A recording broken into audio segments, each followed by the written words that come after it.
after it. An importer, a beautiful woman, a nut, and a guy I couldn't figure out. But before we were through, one was in the hospital, two were in the morgue, and the fourth was waiting for the hangman. All that because of a blue Burgonet, which was something I'd never even heard of before. From the pen of Raymond Stanton, outstanding author of crime fiction, comes his famous character, The Adventures of Philip Marlowe.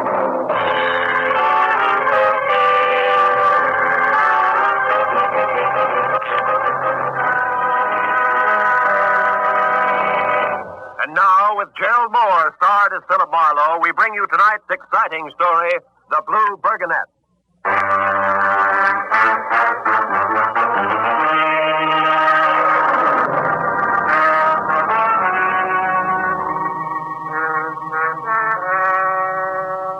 knock on my glass-paneled office door sounded like a fresh-out-of-Yale insurance salesman making his first enthusiastic call of the morning.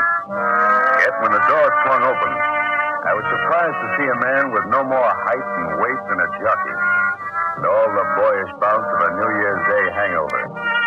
He was about 40, and too carefully groomed. From pearl gray Homburg through pearl gray stickpin to pearl gray spats. But when he started to talk, each sentence held too much self-assurance, and I didn't like it. My name is Norman Voorhees.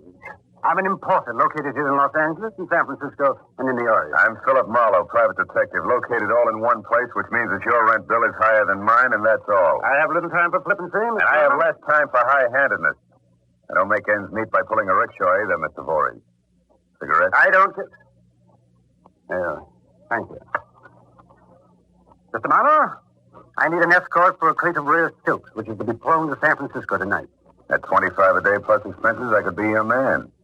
Why so much fuss over a few bolts of silk? In this case, it's the embroidery on the material, a very rare and very intricate Chinese design. Which in basic English means what? Oh, come, Marlowe. The silk was legitimately purchased at a low figure, and a profitable resale is my only object. And why the pistol packing routine? Because I was forced to outsmart a half-dozen competitors to get this material. There are poor losers in every business, is that it? Exactly. Now, will you take the job? All right. Where do I report and when? At my warehouse on South Figueroa at 9 tonight. Here's my card. Either my assistant, Miss Sandra Lane, or I will be on hand. Fine. Oh, and by the way, Mr. Voorhees, I didn't mean to snap your head off when you first walked in. It's just that I'm quick to resent being pushed around. Don't apologize, Mr. Marlowe. If you hadn't been that quick, I wouldn't have hired you. Good day, sir.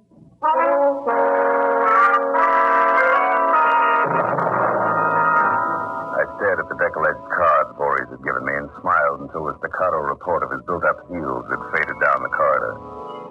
I dropped the card into my pocket, punched out a couple of overdue letters on my Remington Rand, and left the office for lunch. Outside, the sun was too high and the smog too low for local comfort. So, with nothing to do until 9, I decided to drive out to the pier in Santa Monica, where I could eat French fried shrimp and watch the seagulls collect overhead and swear at me. But when I got to my car and opened the door, I suddenly forgot about lunch. Because a man was crossed inside my car waiting with a gun in his hand. Get in, Marlowe, quickly. Then start the car and drive until I tell you to stop. What are we going to do about the red lights, Bud? Hurdle them? Marlowe, start the car or I'll kill you. That's nice and congenial of you. Okay, where to? Just drive and listen carefully. I'm a foreigner. No. Yes. My name is Leonardo Baltiera. Does that mean anything to you? Frankly, no. Then again, I haven't checked the Rogues Gallery in almost a month. Stop it, Marlowe. I haven't traveled the width of this country without a moment's sleep to hear empty words. Now, where is the blue Burgonet? The blue what? The blue Burgonet, Marlowe. Where is it? Look, Baltieri, maybe you have all your marbles and maybe you don't. But either way, believe me, I've never heard of a Burgonet, red, white, or blue. Don't lie to me, Marlowe. With my own eyes, I saw him going to your office. Voorhees, what's he got to do with this? Everything. He stole the Burgonet from me. You know that. Voorhees never mentioned such a thing to me. You lied. I only been here in Los Angeles an hour, but already I know that Voorhees has the Burgonet. And I swear by all that's holy, it will be in my hands where it belongs before morning. And if you don't... Marlowe, watch out. I just had my fender straightened out. Pull over there. Don't move, Marlowe, don't move. I still got the gun and I still shoot. Now remember, I'll be back for the Burgonet because it's mine, and I'll never rest until it's safely here in my hands.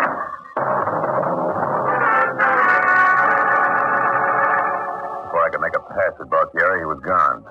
I apologized to the cop, the truck driver, and the gaping mob that was disappointed not to find me bleeding, and then I went for a telephone to call Mr. Voorhees and complain about a madman, a blue Burgonet, whatever that was, and a pleated fender. But there was no answer at the warehouse. A fistful of nickels disappeared before I finally found an importer who knew that Voorhees lived at 1330 North Camden Drive in Beverly Hills. Half hour later, I turned onto a gravel driveway and crunched to a stop in front of a house which was redwood and glass, and guess where the front door is. The landscaping consisted of a mess of severely clipped trees that even Joyce Kilmer would have turned his back on.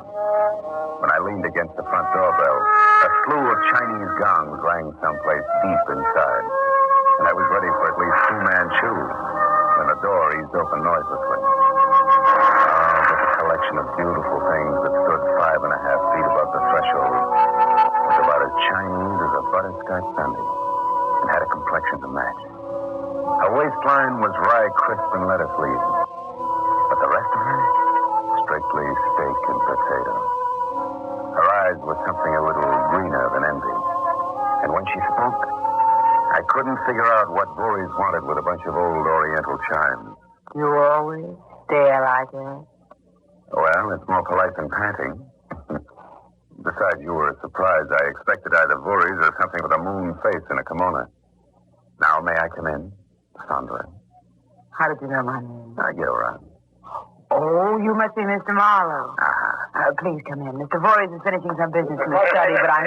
Oh, here he is now. Yes, I'm sure we'll both be more than satisfied for this. Yes, of course we will. The arrangement suits you, Norman. They're bound to make me happy. You're always happy, Burgonet. Oh, Mr. Marlowe. Well, I didn't expect you. Excuse me a moment, please. Sure. Well, today I'll see both you and the money tonight. Right, we'll be waiting side by side. Well, goodbye, Norman. Who's laughing, boy? I don't know. I haven't seen through Mr. Voorhees' personal mail yet today. Another? You're in the wrong place at the wrong time. What's the trouble? A blue Burgonet. What? Oh, that again. What do you know about the Burgonet, Marlowe? Nothing, but a nut with a gun in his hand wouldn't believe that. Now, you tell me, just what is a blue Burgonet, Mr. Voorhees? It's an ancient ceremonial helmet. Oh, you mean that knight in armor stuff? One of those tin cans with a hinged front for picking your teeth? Yes, but this particular helmet was only ornamental. It's made of solid gold and covered with jewels. Was completed in 1560 by none other than the great Italian master, Benvenuto Cellini. The entire helmet, or Burgonet as that particular style is called, is decorated with a brilliant blue enamel, also the work of Cellini. And it hasn't lost its luster even to this day. That's very interesting. What's it worth, the gold and the jewels on it, I mean? Oh, $40,000, but that's merely its intrinsic value. As an art relic, it's almost priceless. However, the last time I heard of the Burgonet was in Italy before the war. Yeah, but the man with the gun doesn't believe that. He thinks you've got it in your hip pocket. Then the man with the gun must be Leonardo Baltiera. That's right. How'd you know? Because the great uncle of Baltiera's was the last rightful owner of the Burgonet. And Baltiera has his own interpretation of the laws of primogeniture. He shows up periodically to threaten, sue, and spy on importers the world over. He's practically an international joke. Yes, well, I find it hard to laugh at screwballs when my clients lie to me. Mind if I see the bill of lading on the silk? Sandra, show Mr. Marlowe all the papers on the silk transaction. Yes, of course. I hate to see him in doubt this way. It obviously distresses him so.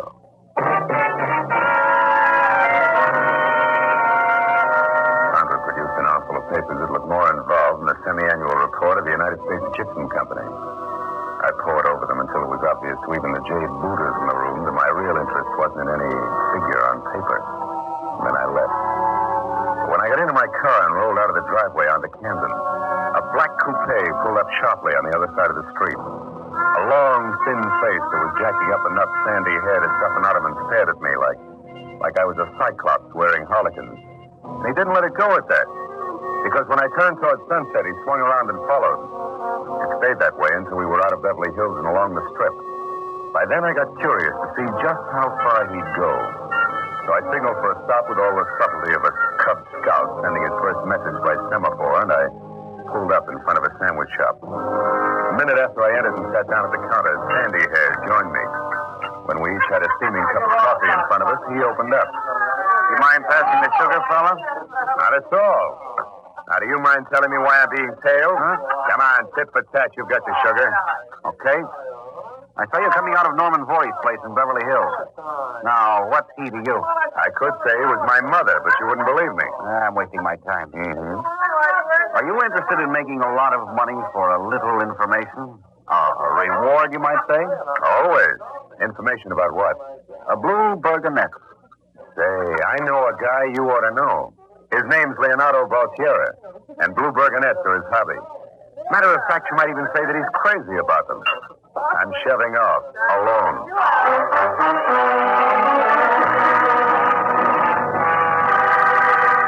Sandy Hair didn't bat an eye at the mention of Valtiera's name. But it didn't prove anything, and I knew that I'd still have to wait until 9 o'clock when I was due at the warehouse on Figueroa before I could start adding things up. It was only 5 then, so I went back to my apartment, showered, shaved, and grabbed a little sleep. And then after stopping off on La Brea at a prefabricated bit of old Spain, where I had a glass of stale Mexican beer, I took a cab to South Figueroa in the Crate of Silk. The place was a narrow, gray curtain storefront that widened in the rear to a warehouse.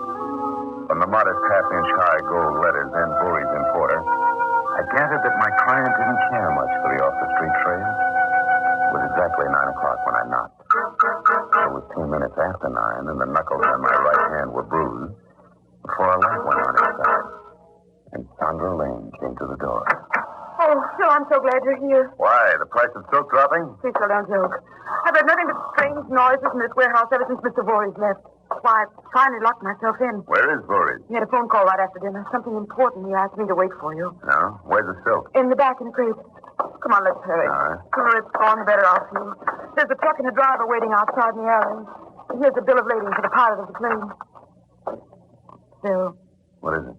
you'll be very careful, won't you? Why, Sandra. When you say it like that, how else can I be? Come on, baby, smile. After all, it's only a bolt of silk. Or is it? The truck driver was all muscle and about as chatty as a Vermont farmer with laryngitis. 15 minutes later, when we pulled up at the airfield, we learned that our plane wouldn't be in for another half hour. I knew any scheduled delay, the two-plane, one-hanger grass-covered runway could mean anything from 60 minutes on up. So I sent the driver to scrounge some coffee, and I got out of the cab to stretch. That's fine, Marlowe. What? Just keep them up. Oh, well, Sandy Hair. What happened? Couldn't you come to terms with my friend Baltiera? I didn't try. It looked like you'd lead me to what I wanted. Now it seems as though I'm right. Oh, you're not talking about this box here, are you? Nothing else but, Marlowe. And at this point, it would kill me to see it get into anyone else's hands. Then die! Baltiera! Yes, Valtiera. And just in time to save everything that means anything to me. That pig, Hamilton. I should have done that to him a week ago in New York. It would have been simpler that way. No, you, Marlowe, get in that truck. Wait a minute, Baltiera. We've gone riding together before. It didn't do either of us any good. I know, Marlowe, I know. But you didn't have the blue Burgonet all wrapped up with you then, eh? Now, Okay. Where are we going? away, any place. Just so I can get the Burgonet out of that ugly crate without interference from anyone, including you, Marlowe. Baltiera focused the muzzle of his gun in close to my right ear. Grinning like Svengali on Trophy's opening night, he put his foot on top of mine and shoved hard. The accelerator went to the floor and stayed there. Oh, they thought they were so clever, those fools. Keep on this road until I tell you to turn. You're in for a big disappointment, Baltiera. There's silk in that box, that's all. You've been misled, Marlowe. The silk is nothing but camouflage for the Burgonet. Oh, Voorhees is a shrewd little man, all right. What makes you think Voorhees had it? Because someone got it away from Hamilton just a few minutes ahead of me in New York. Hamilton knew who it was. I followed him, and he led me straight to Voorhees. You've been a busy little bee, haven't you? It's been harder than I anticipated. My original plan was subtle and perfect. I even sent my wife away on an extended vacation so they wouldn't be able to get at me to her. Turn right at the side road ahead. You better let me slow down a little. We'll never make it. All right, I'm not afraid. They can strip me of money and position, but they can't keep me from the symbol of Valtierra power.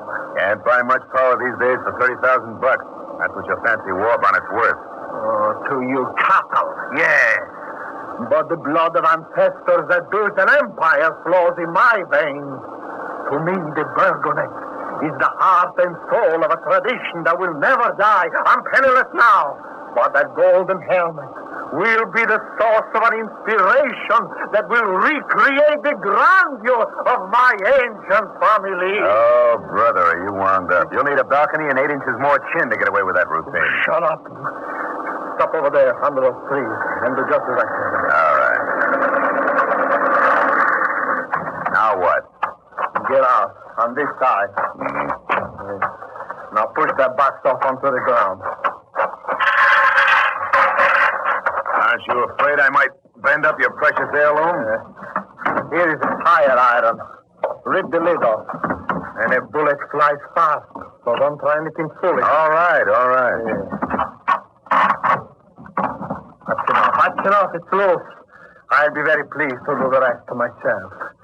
Stand back there. Oh, I've waited for this moment.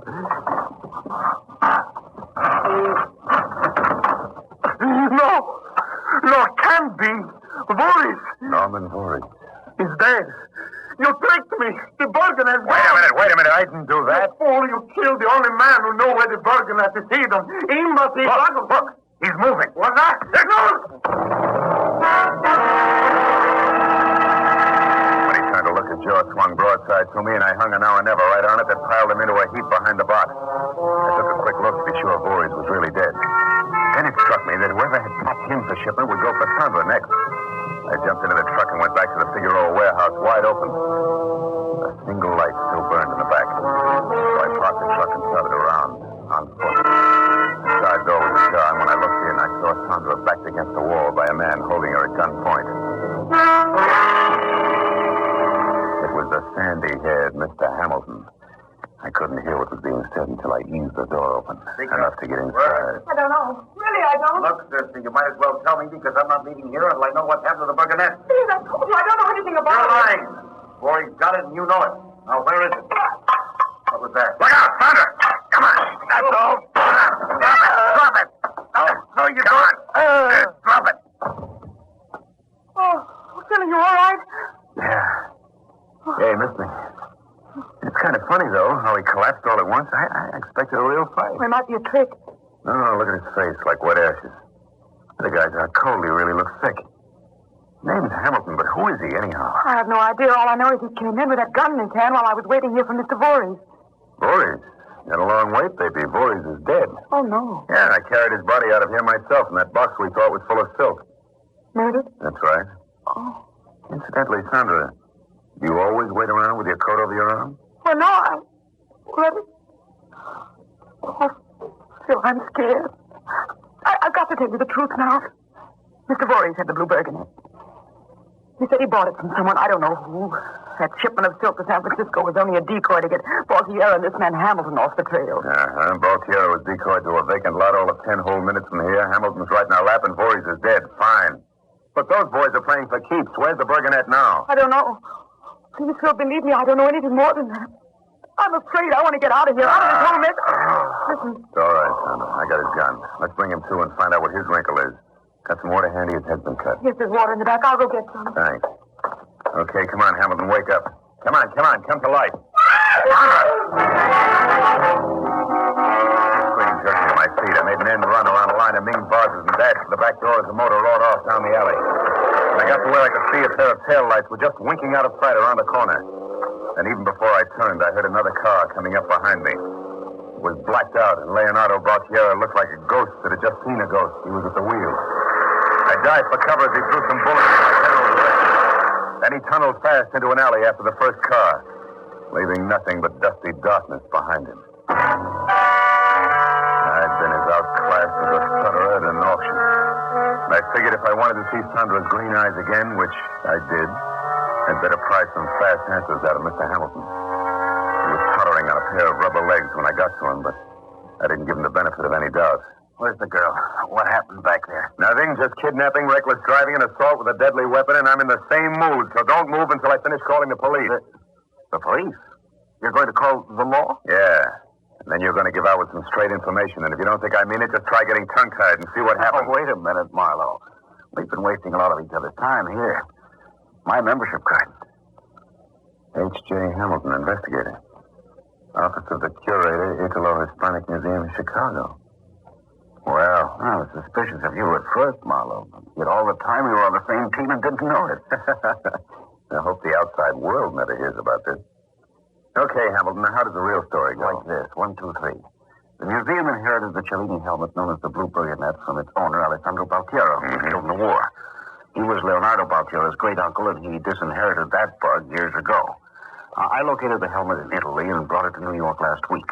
It was stolen from me there, and everything points to one man as the thief. That's Norman Voorhees. And when we find him... Voorhees is dead. You sure? I'm positive. His body was in the box at the airport. Leonardo Baltiero. No. Baltiero found the body, and it almost shocked him out of his accent. Look, what do you know that I don't about Sandra Lane? Nothing. She's Voorhees' assistant, that's all. She knows her boss had the helmet. She's in plenty of trouble right now. We better punch a hole in this setup and quick. You're right. That shipment of silk was a sidetracker, wasn't it? For you and Baltiero. And a big piece of this thing is missing, Marlowe. There must be somebody else involved that we don't know about. Yeah. With you out of his hair, Voorhees undoubtedly intended to get rid of the Burgonet tonight. Wait a minute. He did have an appointment tonight. Where? Who with? What was that guy's name? The red-faced, fat, a real laughing boy. I heard his name once. Ruddy complexion, jovial. Yeah. Could it be Corday? Corday. That's it. Spence, and we suspect a big one. Left Chicago 3 months ago. Lives in Beverly Hills now. I've got an address on... Oh, good. Come on, find it. Here. 621 North Maple. It's a long shot. Well, what can we lose at this point? Besides, it's about our turn for a break. Hey, you really look beat. You sure you can make it? I wouldn't miss it for anything. Let's go. We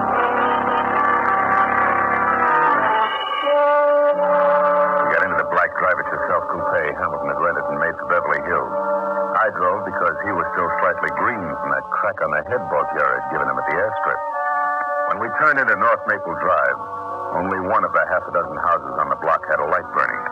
As we got nearer, that blinked out. It was number 621. I went around a corner to be out of sight from the house and stopped the car. The light going out might have been a coincidence, Marlowe, but let's not count on it. In this tournament of button, I wouldn't count on my own father. Now, look, Hamilton, you're not too chipper, so I'll go in. All right. But as soon as I'm up to the door, you give me some close support from that big front window, or our brother act might get the hook before we get out of the wings. Now, remember, whatever I do, I'll bank on your covering me, okay? Yeah, okay, Marlowe. And for comfort, keep your collar open. You're liable to get a very warm reception. I walked around the corner, cut diagonally across the street, and went up the steps to the heavy panel door. I glanced back once and saw Hamilton moving slowly next to a high hedge that kept him hidden from anyone inside the house watching. I waited a moment and got a grip on my gun and then knocked good and loud. I waited again and listened, but nothing happened. From then on, I knew it was a trap, and I felt as comfortable as the last man in a round of Russian roulette. I was sure even before I touched the handle, the door was going to be unlocked. It was. I ducked low and stepped into one side fast. Then I pressed my back against the wall and moved along a short hallway to the living room. Still nothing happened. Faint light that filtered in through the big front window fell across something on the floor. It took me several seconds to figure out that it was a body. I looked at the window again and saw Hamilton move outside, so it was time for light. I felt for a switch, found one, turned it on. The body on the floor was Baltiero. He'd been shot. I walked clear across the room and bent over him before Corday made his move. You've got two choices, laddie. Drop your pistol and stand up, or hang on to it and lay down beside that fella on the floor there. Thanks, I'll stand. You behave very well for a party crasher. And you throw rough parties. Did you do it, Corday? No, he didn't. Hello. I did, Marlowe. I had to. Sandra. A few minutes ago, my husband broke in here and tried to kill me. That's why I had to kill him. Your husband? Yes. I'm Mrs. Leonardo Baltiero. You're also a clumsy, hot-headed vixen. Oh, stop it. Could I help it? You sent me for water at the warehouse tonight, Marlowe. I took that opportunity to get away because I had the helmet in the trunk of my car. I practically fell over Leonardo outside. When he saw me there, he realized I'd been working with Voorhees right from the start. He was murderous. But you didn't have to lead him here and kill him on my living room floor. You're a real sweetheart, you are, baby. And you killed Voorhees, too, huh? Yes. I went in with him because that idiot husband of mine would let me starve rather than sell the Burgonet if he got it.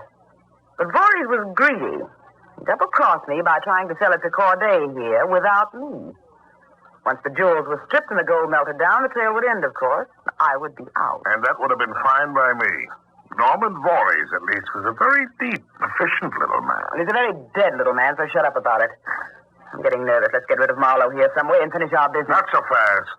You made a fine mess of things. Murder on the floor, private dicks in the house. How can I stay in my business with things like that happening?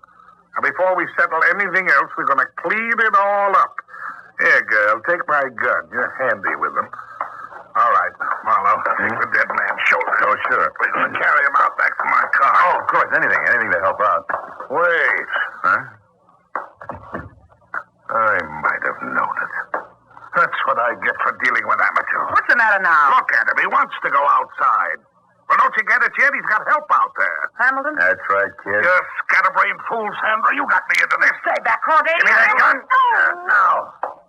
Now, stay where you are. Both of you. Keep your hands up, Corday.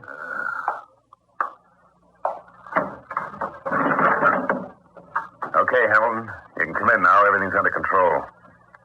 Hamilton. Hamilton. Huh? Oh, Marlowe. What happened? What happened? Where were you?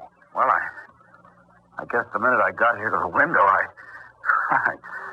I must have passed out. Oh, fine.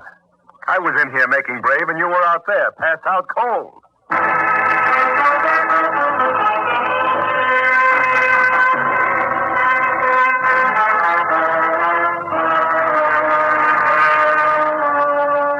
I slept in the next day and didn't get to my office until afternoon.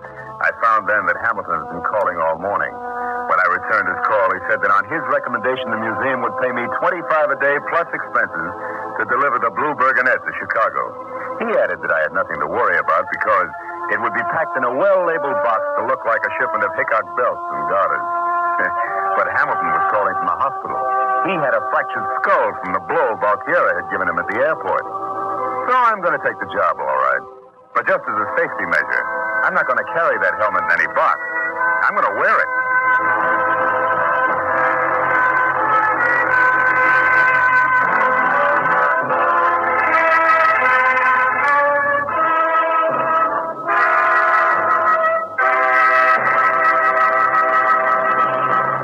The Adventures of Philip Marlowe, created by Raymond Chandler, stars Gerald Moore and is produced and directed by Norman McDonald. Featured in tonight's cast were Betty Lou Gerson, Hans Conried, Alan Reed, Louis Van Rooten, and Howard McNair. The special music was conceived and conducted by Richard O'Ront.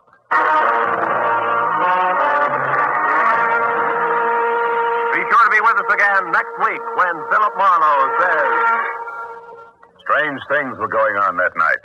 There was a wild stallion waiting in a garage, a gladiator with a chip on his shoulder, and a nasty storm brewing overhead. All I had to do was keep an angel out of trouble, and that sounded easy. Until I found out that even an angel can be too hot to handle.